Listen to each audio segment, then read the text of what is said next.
Salut à tous, bienvenue dans cette nouvelle vidéo. Aujourd'hui, nous allons voir comment dimensionner une semelle avec le module local de ferraillage H-semelle. Dans une autre vidéo, probablement, nous allons voir comment le faire également avec le module Esten Advanced Design. Donc, nous avons la possibilité, comme je l'ai déjà expliqué dans une des vidéos, d'exporter notre élément depuis le module global et de lancer le calcul. Donc, je vais refaire l'opération ici. Par ces méthodes, donc je vais choisir un fichier, je vais ouvrir H ossature, annuler, oui. Donc là, je vais aller dans fichier, je vais ouvrir un fichier. OK. Toujours important, on doit se trouver en mode exploitation afin de faire tout ce qui est calcul. Donc je vais décocher le poteau pour pouvoir avoir la liberté de sélectionner les semelles. Donc là, j'ai sélectionné ma semelle par une sélection par fenêtre. Si je fais un clic droit, je vais faire appel au module de ferraillage et automatiquement il va m'ouvrir le module local de ferraillage qui est H-semelle. Donc si je fais ceci, alors automatiquement il va lancer le calcul, comme vous pouvez le voir. Mais ça, ce n'est pas l'objet de notre vidéo. Nous, on veut par exemple, si vous avez des données précises concernant une semelle et que vous voulez la dimensionner de façon indépendante, on va passer directement par le module H-semelle. Pour cela, on va fermer ici. Non. Non, je vais fermer également ça. Je mets non. Et là, je vais lancer H-semelle qui est ici. Je vais double-cliquer sur cette icône. Je mets annuler, oui. Alors ici, vous avez l'interface de H-semelle. Ici, en bas, à gauche, vous avez ce qu'on appelle les icônes de hypothèses. Ces icônes qui vous permettent d'entrer toutes les caractéristiques de votre semelle en passant de la géométrie aux caractéristiques du béton et de l'acier. Là, nous avons l'icône qui nous permet de prédimensionner. Là, nous avons l'icône qui nous permet de modifier la géométrie de l'élément porté, donc cet élément ici. Là, nous avons la possibilité de modifier les dimensions ou la géométrie de notre semelle, c'est-à-dire d'entrer tout ce qui est B, tout ce qui est A, tout ce qui est épais, épaisseur. Ici, ça concerne les caractéristiques du sol de notre semelle. Et là, nous avons les différentes charges sur le sol qu'on peut entrer. Sur la partie de droite, nous avons les hypothèses de calcul ainsi que les icônes de vérification. Donc la première icône, c'est celle-là qui nous permettra de calculer. Lorsque vous lancez dans le calcul, si l'ampoule qui se trouve ici à côté, si elle brille, ça veut dire que vous aurez des erreurs. Déjà, bon, vous n'aurez pas besoin de contrôler ça parce que les erreurs automatiquement vont s'afficher. Et si l'ampoule ne brille pas, ça veut dire que vous n'avez pas d'erreur. Et là, nous avons l'icône qui nous permet de visualiser notre semelle en 3D. Ici, on peut exporter notre fichier en DXF pour pouvoir l'éditer sur AutoCAD. Et là, nous avons les feux de direction dans la mesure où vous avez exporté autant pour moi plusieurs semelles. Vous avez la possibilité de switcher entre les différentes semelles. Nous allons commencer par les différents onglets. Bon, ici, nous avons les onglets fichiers qui nous permettent tout simplement d'enregistrer notre fichier et d'enregistrer le style de ferraillage. Donc, c'est-à-dire, par exemple, nous allons paramétrer le ferraillage de cette semelle. Si vous allez dimensionner une semelle peut-être un autre jour, nous n'aurez pas besoin de redéfinir les paramètres. Tout simplement, vous devez enregistrer le style de ferraillage et plus tard, vous devez choisir ce style de ferraillage pour pouvoir dimensionner votre semelle sans pour autant répéter l'opération N fois. Donc, si je poursuis, ici les icônes modifiées, vous allez voir qu'elles sont grisées, c'est tout à fait normal, tout simplement parce que elles vont s'afficher uniquement lorsque l'élément sera déjà calculé. Donc, on va commencer par les hypothèses de la semelle. C'est ici que nous avons la possibilité de définir la nature de la semelle. Si il s'agit d'une semelle filante ou encore d'une semelle isolée. Donc, vous allez cocher selon que la semelle est filante ou isolée. Vous allez entrer les coordonnées d'éléments si vous en avez, la localisation et les plans. Alors, les informations que vous allez entrer ici seront tout simplement visibles au niveau du cartouche. Quand vous avez fini de remplir, vous allez mettre OK. Donc, comme vous pouvez le remarquer à ce niveau, vous allez voir style de ferraillage par défaut. Donc, lorsque vous allez enregistrer ce style de ferraillage et que vous allez mettre, par exemple, le nom, alors c'est ce nom-là que vous verrez apparaître ici. Donc, je vais fermer cela. On va aller dans hypothèse béton armé. À ce niveau, il nous donne la possibilité d'entrer les caractéristiques de notre béton, c'est-à-dire la résistance et caractéristiques, comme nous la connaissons tous, la résistance, la limite élastique des aciers longitudinaux, la limite élastique des aciers transversaux. Et là, nous avons la ductilité. Donc, nous allons choisir ductilité des classes B.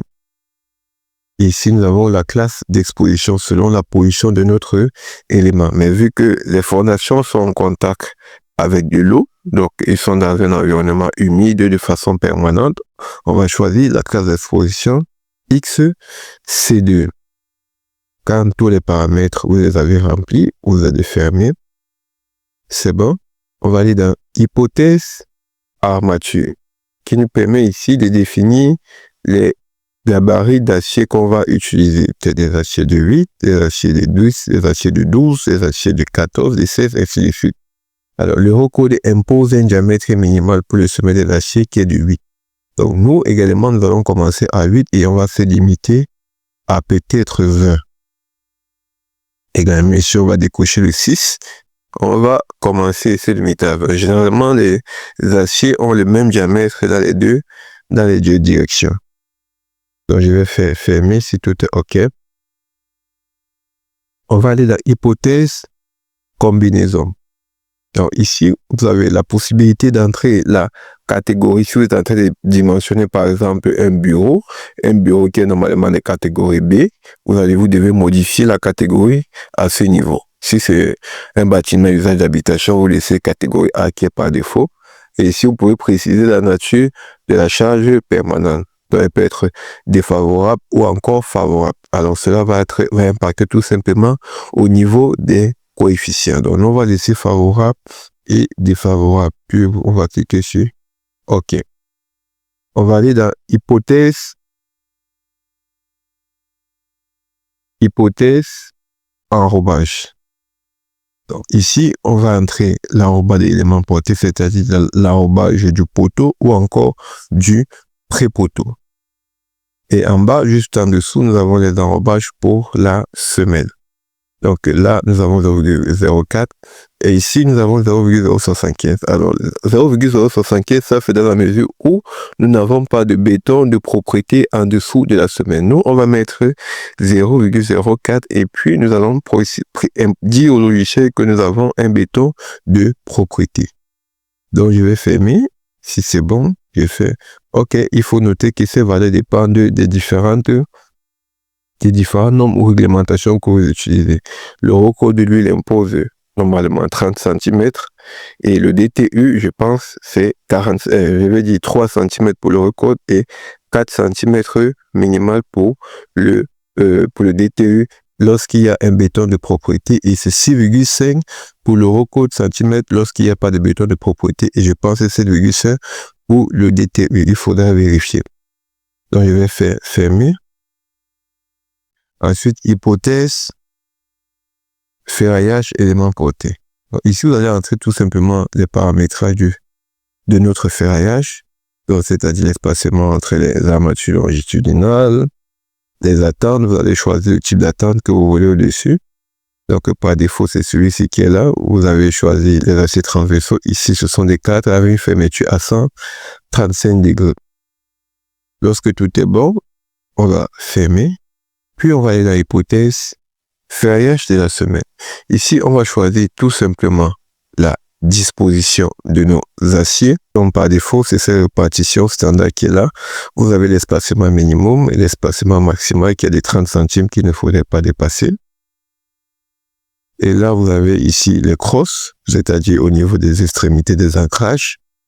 On va choisir, on va pas laisser automatique, on va mettre 135 degrés suivants dans toutes les directions et suivant la nappe supérieure et inférieure. Si tout est bon, on va cliquer sur fermer, puis on va aller dans hypothèse, géométrie des éléments portés. Donc à ce niveau, on va entrer tout simplement les dimensions de notre pré-poteau ou amorce poteau. Là, on a 0,2, 0,2, 0,3, on va laisser et donc, vous pouvez voir les dimensions que vous remplissez au niveau de cette image. Donc, H, c'est ça, A, c'est ceci, et B, c'est ça. Puis, on va cliquer sur fermer. Ensuite, on va aller dans hypothèse, géométrie, semelle. Donc, là, nous allons entrer les dimensions de la semelle et le type de semelle. Là, nous avons des semelles d'angle, des semelles excentrées d'angle. Les semelles sous poteau excentré d'angle, des semelles sous poteau de rive et excentré sous poteau intermédiaire veut dire excentré. Pareillement, ici, vous avez des semelles sous poteau centré. Donc là, vous avez la possibilité de modifier la dimension de la semelle. Moi, je vais laisser vu que nous sommes dans une vidéo de test. Et à ce niveau, vous pouvez bloquer les dimensions. Donc, si vous bloquez, par exemple, les dimensions A, ça veut dire que lorsqu'il va faire son prédimensionnement, il va conserver la même valeur que vous avez. Il va garder autant pour moi la valeur que vous avez entrée et effectuer le prédimensionnement sur l'autre côté. Ici, vous avez la possibilité de modifier les différents débords entre le pré-poteau et la semelle en elle-même. Donc, je vais garder tous ces débords, je vais fermer.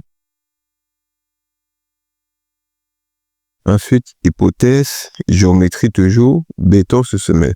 Tout à l'heure, nous avons entré au niveau des arrobages 0,04. Donc ici, nous allons cocher que nous avons un béton de propriété. Et nous allons entrer l'épaisseur du béton de propriété qui est de 5 centimes, soit 0,005.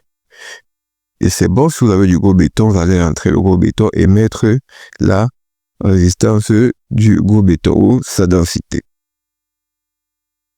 Je vais fermer. On va aller dans hypothèse sol eau. Alors, cette partie nous permet tout simplement de renseigner les caractéristiques s'il y a ou non la présence du nappe phréatique et de préciser les caractéristiques du sol fini ainsi que du sol d'assise. Donc, nous n'allons pas atteindre ça encore. Donc, si tout est bon ici, vous allez cliquer tout simplement sur fermer. Alors, tout ceci va nous permettre de calculer au niveau du calcul parce qu'on va vous demander plus tard de tenir en compte ou non le poids des remblais au-dessus du sol, au-dessus, je vais dire, de la semelle, le poids des surcharges. Donc, c'est en ça que cette partie-ci va nous concerner. Donc, je vais faire fermer. Hypothèse, charge sur sol. Donc, ici, vous avez tout simplement la possibilité, comme dans l'hypothèse précédente, de renseigner donc le poids des remblais au-dessus de notre semelle qui seront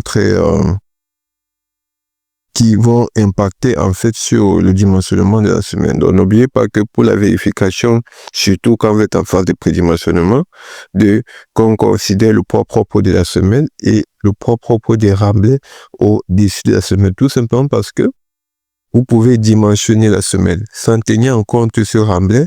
Et lorsqu'on ajoute des remblais, la section que vous avez choisie ne passe plus. Donc, il est préférable directement de tenir en compte lors de notre calcul afin de se mettre dans un côté sécuritaire. Donc, je vais fermer. Ensuite, hypothèse, charge, torseur. Alors, à ce niveau, vous allez entrer tout simplement l'effort qui sera supporté ou qui sera repris par la semelle. Vous avez la possibilité d'entrer la charge permanente. Mais s'il arrive que vous ayez, par exemple, plusieurs charges permanentes, vous devez les combiner et entrer une seule valeur. Parce qu'il ne nous donne pas la possibilité de rentrer plusieurs charges permanentes. En revanche, il nous permet d'entrer plusieurs charges d'exploitation. Donc, vous pouvez entrer 1, 2, 3, 4 charges d'exploitation. Donc, on va entrer, je vais dire n'importe quoi, on va mettre 300 tonnes, donc je vais mettre 300 kN, donc je vais mettre 30 ici. Ici, on va mettre 100 kN, je vais mettre 10. Puis on va cliquer sur fermer. Alors, ensuite, on va aller dans l'hypothèse calcul. La hypothèse calcul, c'est à ce niveau qu'on choisit la méthode de calcul ainsi que la contrainte du sol à utiliser. Donc, je vais venir à ce niveau. Là, nous avons généralité. On va cocher prise en compte des terres et des surcharges et prise en compte du propre de la semaine pour le calcul. Bon, nous avons ici le choix des méthodes. Par défaut, nous avons la méthode de flexion qui est la méthode de l'Eurocode, des moments de flexion, la méthode des biais du DTU et la méthode des biais de l'Eurocode. Il faut noter qu'il y a une différence entre ces deux méthodes des biais. La différence se situe tout simplement au niveau des biais de compression. Dans la méthode des biais de l'Eurocode 2, nous avons 3 biais comprimés et un tirant qui représente en fait les aciers qui doivent reprendre les efforts de traction.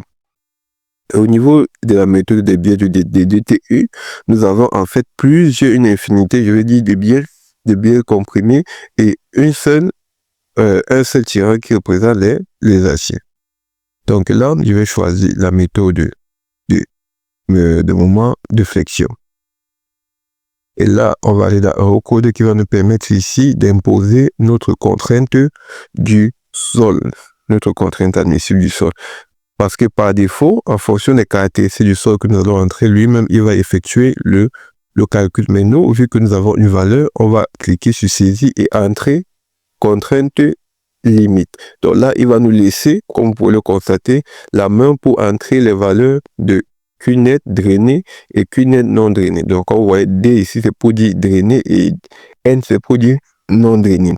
Alors, ces valeurs diffèrent selon l'annexe qui est utilisée. Alors, il faudrait savoir que si le laboratoire vous dit que vous avez une contrainte à l'ELS de 0, par exemple, 2 mégapascal, alors c'est pas le 0,2 mégapascal que vous allez entrer comme c'est la contrainte limite. Alors, souvenez-vous bien que lorsque, par exemple, vous avez la résistance et caractéristique du béton qui est de 25 mégapascal, c'est pas avec la résistance et caractéristique que vous calculez, mais c'est avec la résistance des calculs qui est égale à la résistance des caractéristiques sur un coefficient qu'on appelle le gamma béton. Et pour l'acier également, qu'on appelle gamma acier. Donc, c'est pareil avec celui de la contrainte limite. Donc, si on vous donne la contrainte limite à l'ELS, déjà vous devez trouver la contrainte à l'ELU que vous allez multiplier par les valeurs de gamma RD, gamma RV autant pour moi et gamma RVD. Donc, le Q net, finalement, est égal à la contrainte du sol à l'ELU multiplié par gamma RV et gamma RDV. Gamma RV et gamma RDV ici qui dépendent tout simplement de l'annexe qu'on a utilisée. Le gamma RV dépend ici de la nature de la combinaison de l'état limite dans lequel on se trouve. Donc, si nous sommes à l'état limite fondamental, on va utiliser la valeur de 1,4. Et si nous sommes par exemple dans un état accidentel, on va utiliser la valeur de 1,2. Et pour le coefficient gamma RDV, si on est avec l'annexe D, il va valoir 1,2. Si on est avec l'annexe E, ça c'est pour les cas drainés, on est avec 1,2 également. Mais c'est avec l'annexe F, dans le cas drainé, on a 1,2 et dans le cas non drainé, autant pour moi, on avait 1,2 et dans le cas drainé, on est avec 2. Donc, ça veut dire que si vous avez une résistance, si un laboratoire vous donne une valeur de 0,2 mégapascal, je vais dire 0,3 par exemple, admettons que cette valeur est directement à l'ELU, donc 0,3 à l'ELU, vous n'allez pas entrer 0,3, vous allez d'abord prendre 0,3, et si que cette valeur elle est à l'ELU, donc si vous avez la valeur à l'ELS, vous devez d'abord déterminer la valeur à l'ELU. Donc, si je prends 0,3 à l'ELU, je vais multiplier par le coefficient gamma RV. Et vu que nous sommes à l'état limite fondamental, ça va faire multiplier par 1,4. multiplié par le coefficient gamma RDV, si nous sommes dans le cas dernier de l'annexe D, donc ça va faire multiplier par 1,2. Ce qui va faire en sorte que ça va faire 0,504. Donc c'est 0,504 que je vais entrer ici. 0,504. Donc il sera de même pour le Q net non drainé. À ce niveau, qui est 0,504. Alors, pour savoir si le résultat que vous avez donné est vrai, lorsque vous avez lancé le calcul et que vous allez aller au niveau de l'affichage des résultats, vous allez retrouver la valeur de 0,3 que nous avons précédemment utilisée. Donc, rappelez-vous bien que j'ai mis 0,504 avec une contrainte limite à l'heure lue de 0,3. Donc, lorsqu'on va faire les vérifications, vous allez vous rendre compte que le logiciel va nous redonner notre valeur de 0,3. Je vais faire fermer. Si c'est bon. Ensuite, donc je vais vérifier si j'ai bien sélectionné la méthode ici. Ok, méthode de flexion, c'est bon. Ensuite, hypothèse prédimensionnement. Alors, si je lance le prédimensionnement, automatiquement, lui, il va faire les calculs et me proposer une semelle.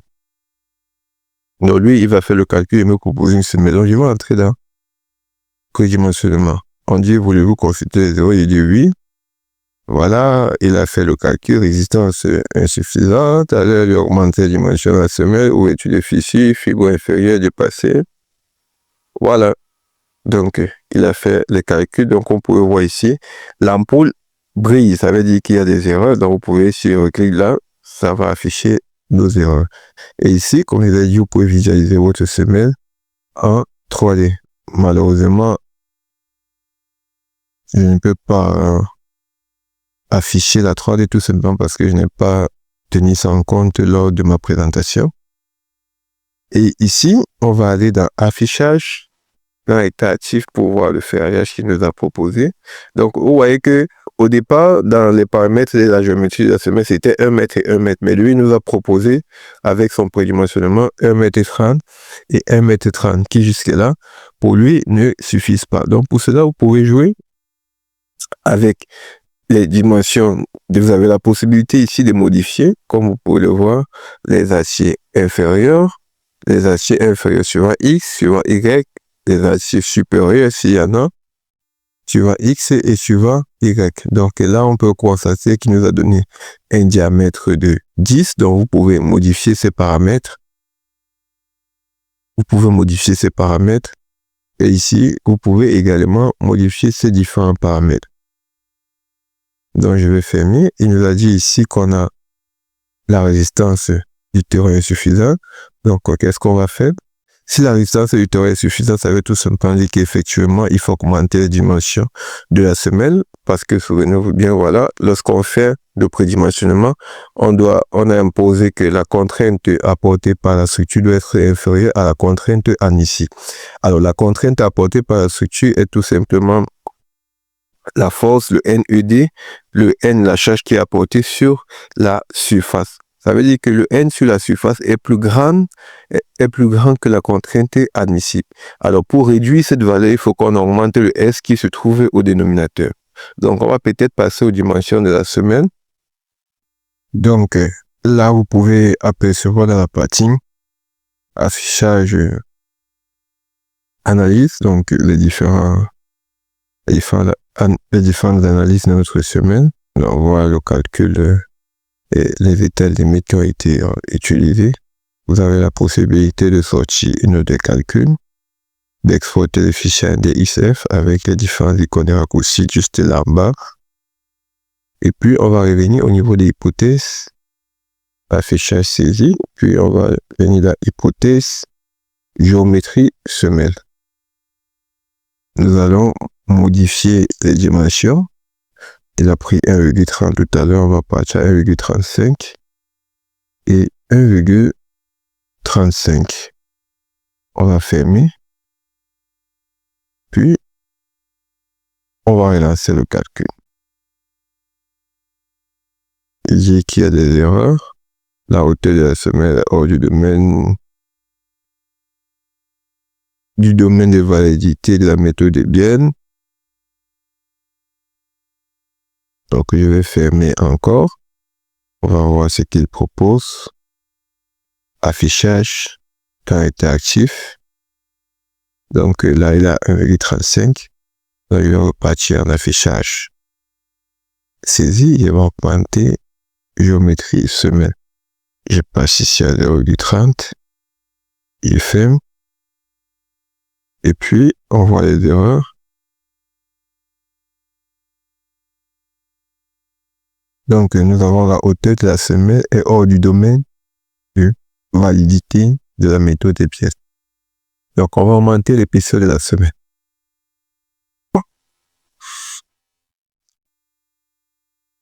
Nous allons augmenter l'épaisseur de la semelle. Ici, en dessous, nous avons ouverture des fissures, fibre inférieure dépassée. Alors, généralement, lorsqu'on parle des fissures, alors les fissures, c'est un peu comme le pantalon. Alors, lorsque vous avez un pantalon qui est déchiré, ce qui permet de fermer cette ouverture, ce sont des fils. Donc, si les fils ne sont pas assez resserrés, alors l'ouverture sera toujours permanente. Donc, c'est la même manière avec les aciers. Donc, lorsque vous avez un problème d'ouverture des fissures, généralement, c'est lié aux aciers. Ça veut dire que les aciers ne permettent pas de coudre les fissures. Donc, soit il faut augmenter le diamètre ou essayer de renforcer, en fait, le nombre d'aciers. On va commencer progressivement. On va aller dans hypothèse d'abord. Je vais modifier la géométrie de ma semelle. Je vais la mettre à la hauteur pour moi à 0,35 comme c'était le cas. Donc je fais, je vais lancer. Je mets 8, il me dit c'est bon. Ouverture des fissures de la fibre inférieure dépassée. Donc là on va fermer, on va aller au niveau du plan. Affichage plan état actif. Il nous a proposé 5H8. Vu que nous avons une ouverture des fissures, nous allons passer au diamètre suivant. Donc à ce niveau, là vous avez la possibilité de modifier le diamètre des aciers. Donc ici, je vais mettre 10 d'abord, ensuite aller progressivement à 10. Je ferme. Je relance, je vérifie ici. Donc là, vous n'avez plus besoin de relancer le calcul automatiquement. Il met à jour. Il dit ouverture de fissure, fibre inférieure dépassée, ouverture de fil, toujours dépassée. Je continue à augmenter. Donc, je vais faire. Là, on va passer à 12. 12 fibre inférieure, 12. Je ferme. Et on peut constater qu'il n'y a plus d'erreur. Donc, notre ferraillage est magnifique. Donc, c'est comme ça qu'on fait pour analyser pour dimensionner une semelle sur H semelle. Vous aurez la possibilité plus tard d'exporter votre fichier en DXF, de sortir votre nom de calcul. Voilà. Et à la fin, la dernière chose, comme je vous l'ai dit, c'est d'enregistrer votre style de ferraillage. Donc, vous pouvez faire enregistrer style. Puis, vous mettez votre nom. Je vais mettre, par exemple, ici, semelle. J'ai dit n'importe quoi, semelle. Je mets enregistrer. C'est-à-dire, ici, au niveau du module de l'interface de la plateforme, si je vais dans option, configuration, autant pour moi, c'est des ferraillages. Alors, au niveau des semelles, vous voyez que, automatiquement, il s'est mis avec semelle. Donc là, vous avez le style par défaut et vous avez le style semelle. Donc, je vous remercie d'avoir écouté la vidéo jusqu'au bout. N'hésitez pas à liker, commenter, partager et vous abonner. On se dit à bientôt.